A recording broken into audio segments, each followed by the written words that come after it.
Oke, jadi film ini menceritakan tentang zaman batu sekitar 35.000 tahun sebelum Masehi. Pastinya di zaman itu masih ada mamut, Les mammouths cohabitent paisiblement. kudamut, ayamut, cacingmut ada pula woi. Iya. Di zaman itu sudah hidup sekelompok manusia purba yang dipimpin oleh seorang pria dengan sebutan kepala suku. Perlu diketahui bahwa para manusia purba di zaman itu belum mengerti tentang kejahatan dan yang mereka takutkan hanya malam.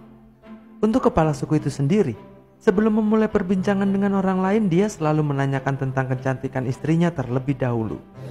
Elle est belle, hein? Sesaat kemudian absen seperti di sekolah pun dimulai. Tapi masalahnya semua orang di situ namanya sama, yaitu Pierre yang artinya batu. Saat Pierre yang kesekian dipanggil, tidak ada jawaban yang didengar oleh kepala suku. Di situ kepala suku mengetahui bahwa Pierre yang itu membolos bersama rekannya. Dan benar saja saat ini mereka sedang bersantai di pinggir sungai. Kita sebut saja mereka dengan si Pirang dan si Ikal. Di situ si Pirang menawarkan rokok kepada si Ikal, tetapi si Ikal menjawab bahwa dia sudah berhenti. Rokok transparan. Oke, saya enaknya mereka lah. Kemudian si Pirang menanyakan kenapa sekarang rambut si Ikal menjadi keriting, padahal dulu masih lurus waktu di sekolah. Sekolah apa pula maksudnya? Tetapi si Ikal menjawab bahwa dari dulu rambutnya memang keriting, termasuk kakeknya, bapaknya, anaknya, dan cucunya juga keriting. Padahal di situ si Ikal belum punya istri apalagi keturunan. Kembali ke kepala suku yang sudah kembali ke rumah batunya.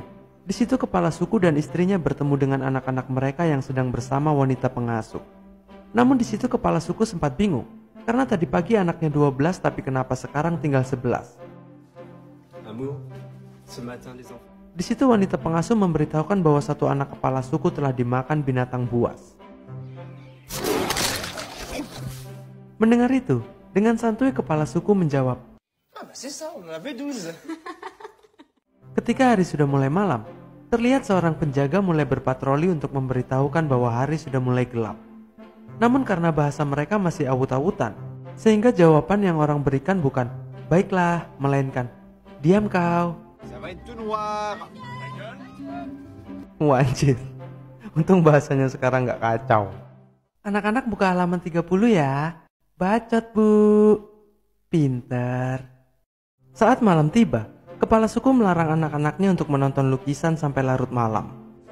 Il n'y avait rien de mieux à faire que de regarder la fresque. Allez, on éteint.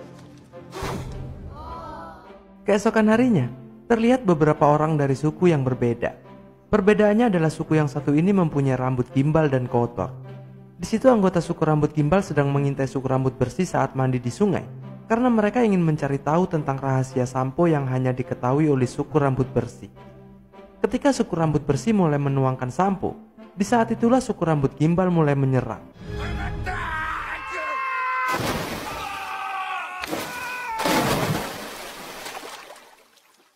Tapi malah kelelep. Di situ usaha mereka gagal karena ternyata suku rambut gimbal tidak bisa berenang. Karena usaha yang pertama gagal, suku rambut gimbal menjalankan strategi kedua, yaitu membuat jebakan di salah satu jalan. Namun ternyata tidak terjadi apa-apa ketika dua orang suku rambut bersih lewat. Saat diperiksa kembali, ternyata lubangnya belum dibuat. Faire un trou en fait.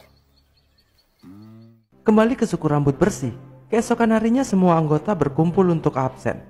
Di situ terlihat salah satu anggota yang dipercaya sebagai dukun telah memimpin doa sebelum acara berburu dimulai. Setelah berdoa mereka pun mulai pergi untuk berburu, namun sang dukun tidak ikut.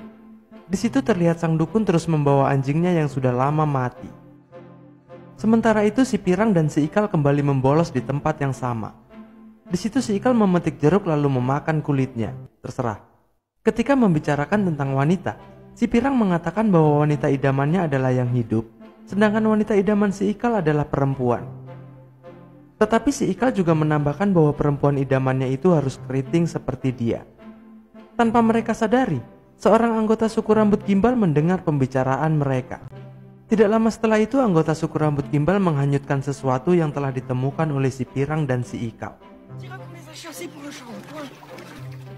Setelah itu si Ikal dan si Pirang memberikan temuan mereka kepada kepala suku.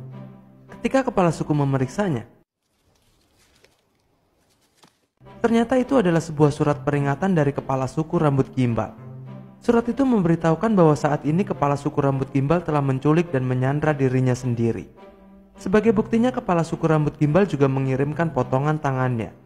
Selain itu, kepala suku rambut gimbal mengancam akan membunuh Sandra jika suku rambut bersih tidak memberikan resep sampo sebelum matahari terbenam. Namun kepala suku rambut bersih tidak peduli dengan ancaman itu, karena yang disandra bukanlah anggota dari suku rambut bersih.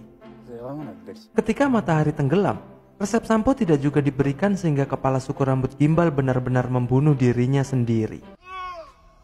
Pada akhirnya kepala suku rambut gimbal telah dimakamkan.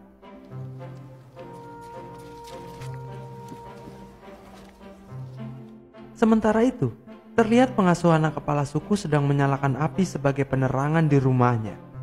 Tiba-tiba saja sang dukun muncul lalu memukuli pengasuh itu menggunakan senjatanya, sehingga wanita pengasuh itu pada akhirnya telah tewas. Ça fait mal. Est-ce que je peux vous offrir quelque chose?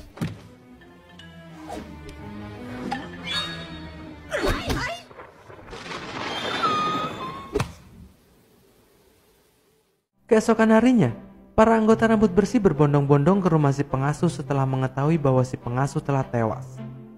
Di situ terjadi perdebatan antara kepala suku dan seorang anggota. Kepala suku beranggapan bahwa pembunuhan itu adalah ulah binatang buas, namun orang itu tidak sependapat.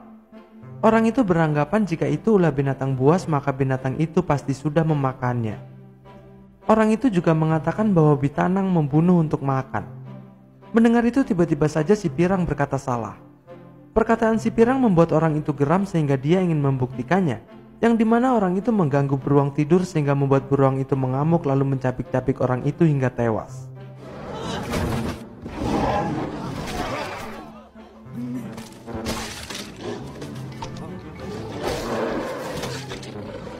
Setelah kejadian itu si Ikal dan kepala suku melihat si Pirang. Namun si Pirang mengatakan bahwa dia bilang salah karena tadinya orang itu mengucapkan Bitanang bukannya binatang. Tetapi karena pembuktian itu juga yang membuat mereka percaya bahwa benar saja si pengasuh bukan dibunuh oleh binatang buas. Namun mereka berspekulasi bahwa si pengasuh meninggal karena faktor usia yang sudah muda. Tetapi sang dukun tiba-tiba muncul dan mengatakan bahwa wanita itu tewas karena perbuatan manusia. Awalnya mereka semua tertawa karena selama ini belum ada manusia yang membunuh manusia. Namun sang dukun menjelaskan bahwa wanita itu dibunuh menggunakan pentungan dan mulutnya dijahit. Pada akhirnya mereka pun percaya, yang kemudian kepala suku mengajak si Pirang dan si Ikal untuk mencari tahu siapa pelakunya.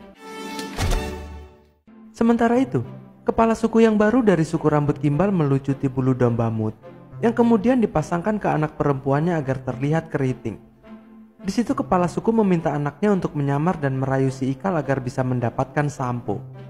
Sang anak pun menurutinya, yang kemudian dia pergi menuju ke markas suku rambut bersih.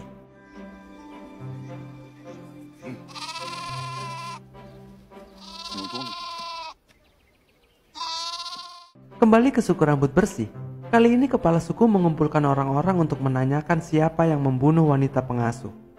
Tetapi saat ditanya tidak ada yang mengaku. Yang kemudian sang dukun memberitahukan bahwa yang membunuh adalah orang yang mempunyai pentungan.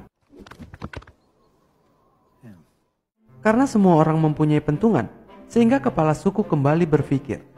Saat berunding dengan si Ikal dan si Pirang tentang jahitan di mulut korban, si Ikal berpikir bahwa mungkin saja pembunuhnya adalah seorang tukang jahit yang mempunyai pentungan. Mendengar itu kepala suku segera memerintahkan dua anggotanya ke penjual pentungan untuk menanyakan siapa tukang jahit yang baru saja membeli pentungan. Kedua anggota itu pun berangkat sambil memikirkan bahwa perjalanan ke sana membutuhkan waktu 3 hari, yang berarti pulang pergi mereka harus berjalan selama 6 hari.